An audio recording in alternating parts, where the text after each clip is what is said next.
Le 11 février 2023, à 11h42 précisément, Thomas Vandenberg, 34 ans, architecte logiciel d'Utrecht, a posté une photo sur Instagram. Trois amis au sommet de la station des Grands Montets, ciel bleu immaculé, sourires éclatants. La légende disait « Epic Day Incoming ». Dans le reflet de l'écran de son téléphone, partiellement visible sur le cliché, une alerte météo annonçait des vents violents pour après 14h00. Ce détail, personne ne l'avait remarqué. Dans moins de 3 heures, un seul des 3 hommes skierait encore debout. Les 2 autres seraient soit morts, soit gravement blessés, piégés à 2615 mètres d'altitude dans l'une des zones hors piste les plus dangereuses de la vallée de Chamonix. Thomas avait planifié cette journée pendant des semaines. C'était son dernier week-end entre garçons avant son mariage avec Emma Koopman, 31 ans, graphiste, prévu pour septembre. Ce devait être une célébration. Ce serait un cauchemar. Le matin avait commencé dans l'euphorie. Au petit déjeuner, Thomas montrait fièrement à ses 2 amis les photos de la bague de fiançailles qu'il avait achetée 3 mois plus tôt. Lars Hoffmann, 35 ans, son meilleur ami depuis l'université d'Amsterdam et futur témoin, l'avait taquiné. Profite bien, c'est ton dernier week-end de liberté avant d'être enchaîné. Dirk Jansen, 33 ans, collègue de travail de Rotterdam, le moins expérimenté des 3 en ski, avait ri en trinquant avec son café. À 9h15, ils arrivèrent à la station. Thomas portait ses nouvelles skis Faction 200 €, achetés spécifiquement pour ce voyage. Il faut que je les rôde correctement, avait-il dit en les admirant. À 9h23, le téléphone de Thomas vibrait. Message d'Emma, fais attention, alerte avalanche aux infos ce matin. Il avait répondu immédiatement, on reste sur les pistes, je t'aime. Ce message, découvert plus tard par les enquêteurs, deviendrait une pièce à conviction de l'ironie tragique qui allait se dérouler.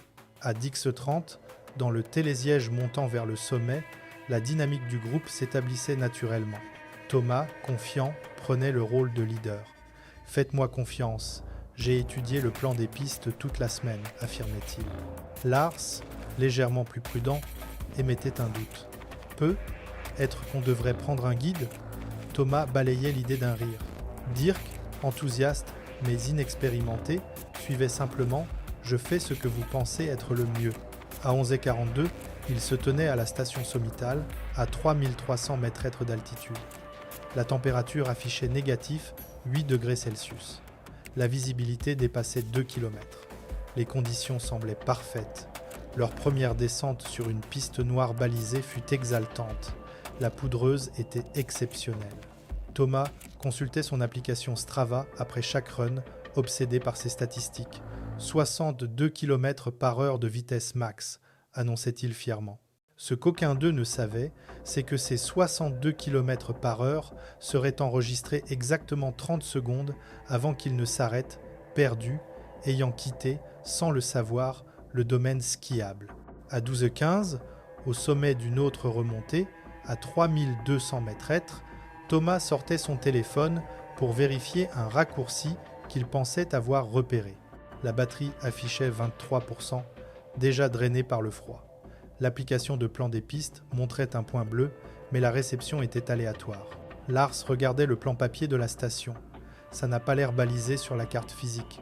Thomas rejetait l'inquiétude. Les applis sont plus à jour que ces vieux panneaux. Fais confiance à la technologie. Dirk remarquait un petit panneau jaune avec un symbole d'avalanche, un système de signalisation suisse qu'aucun d'eux ne comprenait. Il passait devant sans s'arrêter. Pouvait-il savoir que ce panneau marquait la frontière entre le domaine sécurisé et le terrain extrême? À 12h28, à 3150 mètres, il franchissait une corde de sécurité délavée avec un panneau hors piste, danger. Thomas riait. Ces trucs sont toujours là. C'est juste pour la responsabilité légale. Lars hésitait, s'arrêtant presque. Peut-être qu'on devrait demander à la patrouille. Thomas pointait les traces dans la neige. Mec, regarde, il y a des traces. D'autres gens skient ici. Ce qu'ils ne reconnaissaient pas, c'étaient les marques de peau de phoque laissées par des randonneurs à ski équipés de matériel d'avalanche complet. À 12h40, à 3100 mètres, le vent se levait nettement. La vitesse du vent était passée de 15 km/h à 35 km/h. Thomas consultait son téléphone. On a jusqu'à 14h00 avant que le vent devienne vraiment mauvais. Lars insistait. On ne devrait pas redescendre maintenant alors. Thomas balayait l'objection. Encore une descente. C'est le voyage d'une vie. Dirk prenait le parti de Thomas. Allez Lars, ne sois pas ennuyeux. La pression sociale venait de sceller leur destin. À 12h51, à 3050 mètres, ils croisaient un groupe de randonneurs à ski avec des sacs à dos, des sondes, des détecteurs d'avalanche. Lars observait, ils ont tout cet équipement de sécurité. Thomas minimisait. On ne fait pas du hors-piste, c'est juste une piste avancée. Il interpellait les randonneurs. C'est le chemin pour la Combe du Plan. Un randonneur, avec un fort accent français, répondait « Non, non, c'est hors-piste. Très dangereux sans équipement. » Thomas, comprenant mal le français parlé rapidement, interprétait cela comme des indications directionnelles. « Merci » lançait-il avant de continuer. C'était leur dernière chance de recevoir un avertissement direct. Ils l'avaient complètement manqué. À 13h03, à 2900 mètres, ils atteignaient une crête avec deux options. À gauche, une pente raide mais visible, en réalité, une zone de barre rocheuse. À droite, une pente plus douce dans les arbres, en réalité, le chemin sûr de retour. Le GPS du téléphone de Thomas, maintenant à 8% de batterie, affichait un décalage et montrait leur position incorrectement. La gauche a l'air plus directe sur la carte, déclarait Thomas. Lars, pour la dernière fois, exprimait un doute sérieux. Je pense vraiment qu'on devrait aller à droite. Thomas, irrité par les hésitations répétées de son ami, Mec, j'ai planifié ça toute la semaine. La gauche rejoint la piste bleue. Le vent soufflait maintenant à 35 km/h. La température était tombée à négatif 12 degrés Celsius. Le plafond nuageux s'abaissait, réduisant la visibilité à moins de 500 mètres. Depuis 12h51, ils n'avaient vu personne d'autre. Ils étaient seuls dans un terrain qu'ils ne comprenaient pas. À 13h07, à 2850 mètres, Thomas partait en premier, s'engageant sur la pente raide à gauche.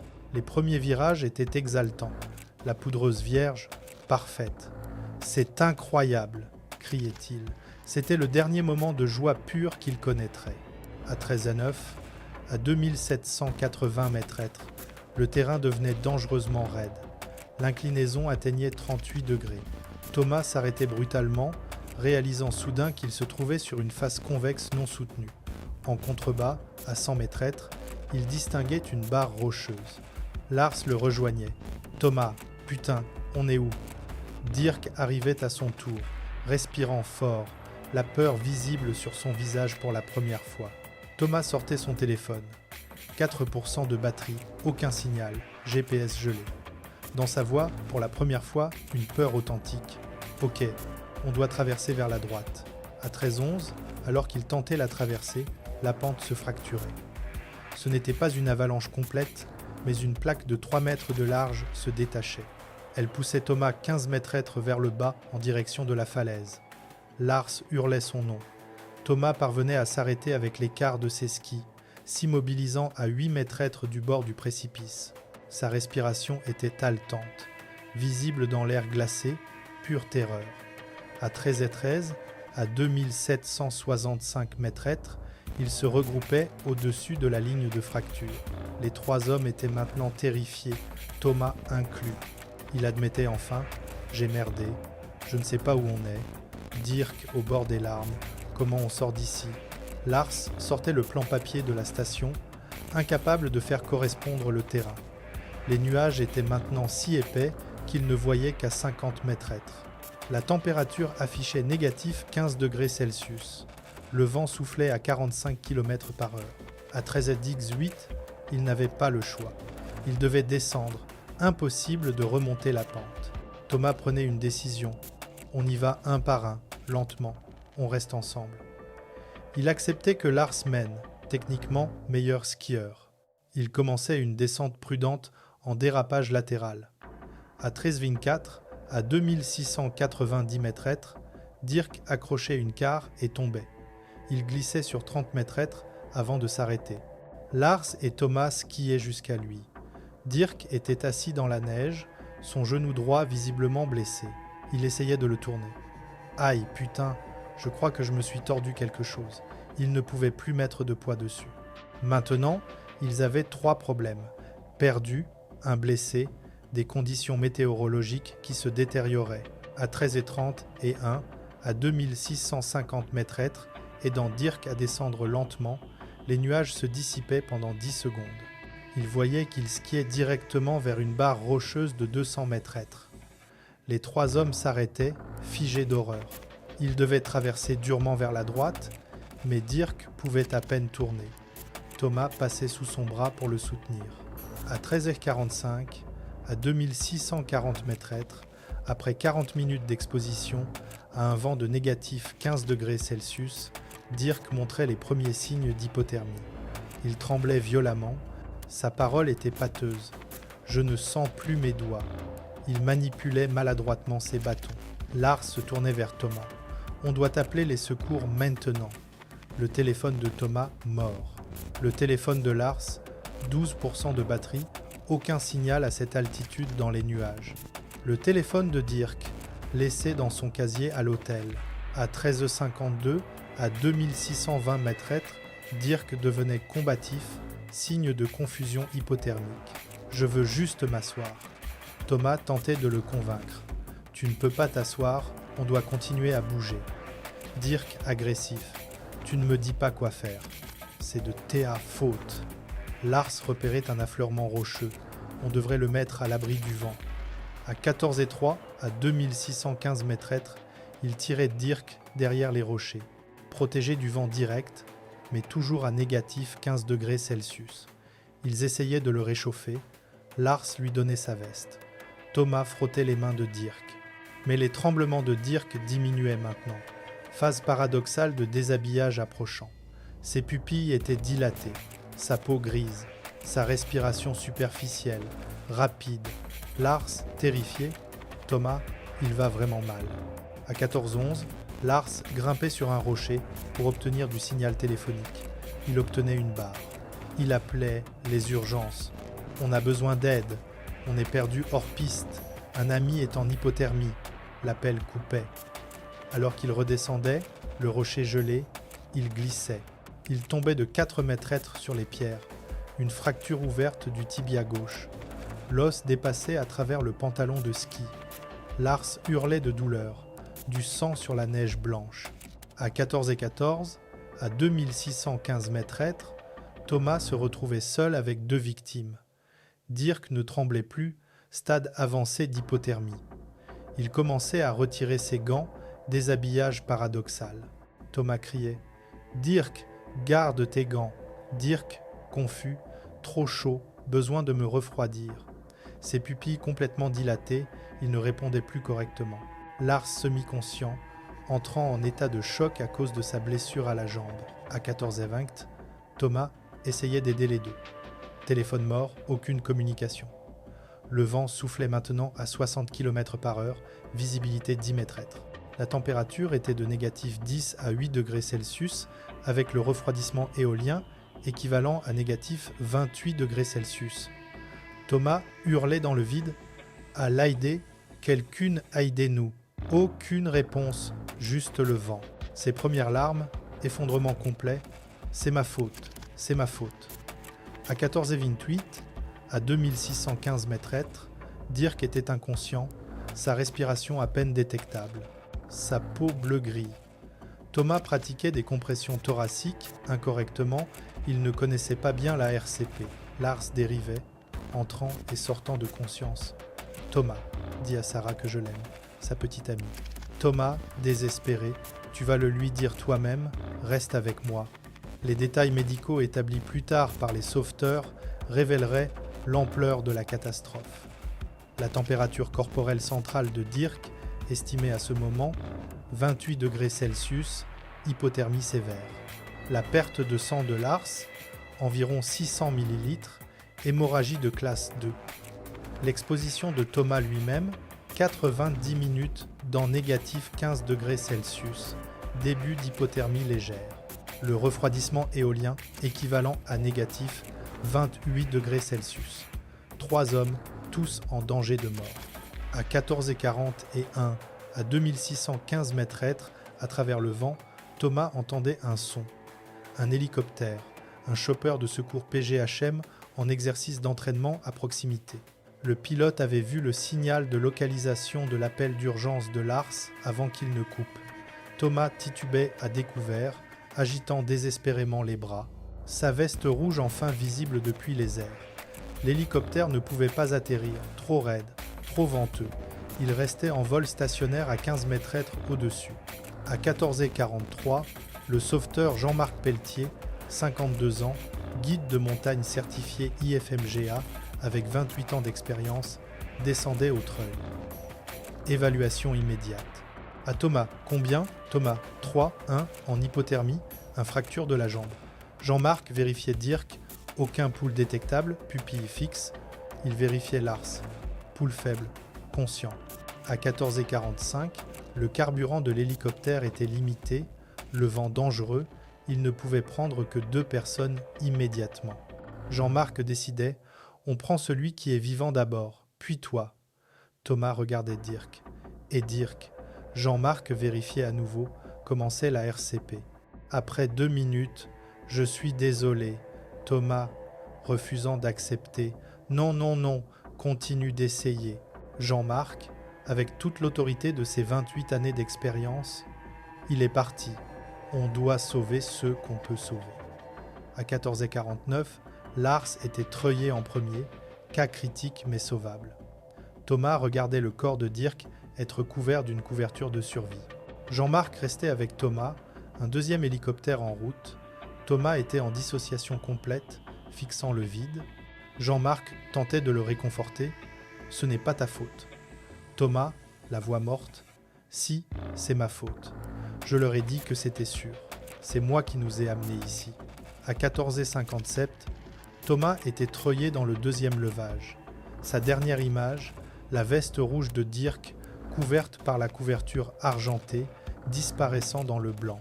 Les détails précis déterminés plus tard montraient l'exacte ampleur de leur erreur. Localisation exacte, zone hors piste, combe maudite, classée extrême. 4, 2 km de la piste balisée la plus proche. État du carburant de l'hélicoptère à l'arrivée, 12 minutes restantes. Vitesse du vent lors de l'extraction, 65 km/h, conditions maximales de sécurité pour le treuillage. Ils avaient franchi 7 panneaux d'avertissement, 7 chances d'éviter cette catastrophe. À 15h15, à l'hôpital de Chamonix, à 1040 mètres d'altitude, Lars était en chirurgie d'urgence pour sa jambe. Thomas était traité pour hypothermie de stade 1, état de choc. Le docteur Sophie Arnaud, 41 ans, médecin urgentiste de Lyon, membre du PGHM, l'examinait. Température centrale, 34 degrés Celsius, hypothermie légère. État psychologique, stupeur dissociative, non réactif aux questions. Il répétait sans cesse « J'ai vérifié la carte, j'ai vérifié la carte ». Plus tard dans la journée, Emma arrivait de Genève, 2 heures de route après avoir reçu l'appel. Elle trouvait Thomas fixant un mur. Il lui montrait son téléphone mort. Une fois branché, le dernier message visible, son texte du matin, « Fais attention ». Sa réponse, « On reste sur les pistes ». Thomas s'effondrait complètement. Le 12 février 2023, lors du débriefing formel, Jean-Marc Pelletier donnait son interview à la PGHM. La reconstruction était impitoyable. Ils avaient été à 4, 2 km des pistes balisées. Ils avaient franchi 7 panneaux d'avertissement, combinaison de barrières linguistiques et d'ignorance. Ils avaient skié dans un terrain classé extrême, sans balises, sans sonde, sans pelle, sans formation avalanche. La fenêtre météo qu'ils avaient eue, 25 minutes avant que les conditions ne deviennent mortelles. L'heure de décès de Dirk, estimée 14h35, 6 minutes avant l'arrivée des secours. Cause, hypothermie sévère conduisant à un arrêt cardiaque. Pour Lars, le résultat de la chirurgie signifiait de multiples broches, 8 mois de récupération. Il marcherait avec une claudication permanente. Sa carrière d'entraîneur de football professionnel, il avait joué en semi-professionnel avant, était terminée. Le 15 février 2023, quand la météo s'éclaircissait, le corps de Dirk était récupéré. On le trouvait dans la position où il était mort. Gants retirés, déshabillage paradoxal, veste partiellement dézippée, son téléphone dans sa poche. Dernière photo prise à 11h42, station Sommitale, les trois amis souriants. Les conséquences psychologiques étaient dévastatrices. Thomas était diagnostiqué avec un TSPT sévère, culpabilité du survivant. Il annulait le mariage, Emma le soutenait, mais leur relation était tendue. Il démissionnait de son travail en mai 2023. Il entrait en thérapie intensive pour trauma. Lars aussi était en thérapie. L'amitié entre Thomas et Lars se terminait essentiellement, trop douloureuse. L'enquête des autorités néerlandaises déterminait qu'il s'agissait d'un accident tragique résultant d'incompétence, pas de négligence. Aucune charge criminelle. La station n'était pas responsable, de multiples avertissements avaient été postés. Les familles déclinaient toute poursuite. En août 2023, Emma prenait une décision finale. Elle annulait définitivement les fiançailles. À une amie, elle confiait « Ce n'est plus la personne dont je suis tombée amoureuse. Cette personne est morte sur cette montagne aussi. » Thomas déménageait chez ses parents à Utrecht. Les éléments ironiques s'accumulaient comme autant de couteaux. L'application Strava de Thomas, la dernière descente enregistrée, les montrait allant à 62 km/h, le plus rapide qu'il avait jamais skié, 30 secondes avant de s'arrêter et de se perdre. Son post Instagram du matin avait reçu 247 likes, jamais supprimé. Amis et famille commentaient encore dessus. Sur le profil de Dirk, « Tu nous manques frère », les skis faction coûteux de Thomas, jamais réutilisés, dans le garage de ses parents. Le lieu du mariage, acompte non remboursable perdu, 4 500 €. Un an plus tard, Thomas retournait à la station. Pas pour skier, il ne skierait plus jamais, mais parce que son thérapeute avait suggéré que confronter l'endroit pourrait aider avec les cauchemars. Il se tenait à la station Sommitale à 11h42, l'heure exacte où ils avaient pris cette photographie. Les skieurs passaient autour de lui, riant, excités, vivants. Son téléphone vibrait. Un souvenir Facebook, il y a un an aujourd'hui, la photo de trois amis, ciel bleu, Epic Day Incoming. Il avait étudié la carte de manière obsessionnelle après coup, pouvait tracer leur itinéraire de mémoire maintenant. Le virage aurait dû être à droite, pas à gauche. Simple comme ça. À droite, les aurait amenés à une piste bleue douce, les aurait fait arriver au chalet à 14h00 en train de boire des bières et de planifier le dîner. Au lieu de cela, Dirk était dans un cimetière à Rotterdam, Lars entraînait le football des jeunes depuis une chaise parce que sa jambe ne pouvait plus gérer les pivots et Thomas vivait dans sa chambre d'enfance à 35 ans, sans emploi, médicamenté, seul. Les skis faction coûteux, ceux dont il avait été si fier, étaient dans le garage de ses parents, avec encore de la neige dessus de ce jour-là. Sa mère avait demandé une fois s'il voulait les vendre. Il avait dit non. Pas parce qu'il les utiliserait jamais, parce qu'ils étaient des preuves. Preuve de ce que coûte l'hubris. Preuve de ce que la technologie promet, mais ne peut pas livrer quand on est perdu dans un blizzard à 2615 mètres. Preuve que confiance et compétence ne sont pas la même chose. Il avait atteint la montagne dont il rêvait de skier. Il avait eu la journée épique dont il avait parlé. Mais le coup était la vie d'un ami, la carrière d'un autre ami, sa relation, sa santé mentale et chaque nuit de sommeil pour le reste de sa vie. La montagne lui avait donné exactement ce qu'il avait demandé, une descente qu'il n'oublierait jamais. Thomas avait survécu à la montagne, mais la montagne avait tué tout ce qui en lui valait la peine d'être sauvé.